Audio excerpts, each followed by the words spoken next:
Jafar express हमला, security forces का operation मुकम्मल, तमाम दहशतगर्द हलाक, 21 मुसाफिर और 4 जवान शहीद।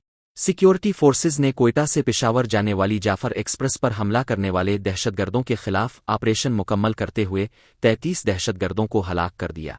फायरिंग के तबादले में एफसी के 4 जवान शहीद हो गए, जबकि दहशतगर्दों ने 21 मासूम मुसाफिरों को भी शहीद कर दिया।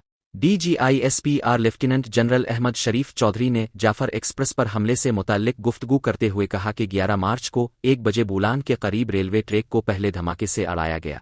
दहशतगर्दों ने बाद में जाफर एक्सप्रेस को रोककर मुसाफिरों को यरगमाल बनाया। फौजी तर्जुमान ने कहा कि दहशतगर्द अफगानिस्तान में अपने सहूलतकारों से राब्ते में थे। सिक्योरिटी फोर्सेज ने भरपूर तरीके से ऑपरेशन शुरू किया और यरगमालियों को बाजियाब कराया। उन्होंने कहा कि वहां पर मौजूद तमाम 33 दहशतगर्दों को हलाक कर दिया गया है। सिक्योरिटी फोर्सेस के निशानाबाजों ने खुदकुश बमबारों को भी हलाक किया। DGISPR ने कहा कि ऑपरेशन कामयाब हो चुका है और ऑपरेशन के दौरान किसी मुसाफिर को नुकसान नहीं पहुंचा। ताहम ऑपरेशन से पहले दहशतगर्दों ने 21 मासूम मुसाफिरों को शहीद किया।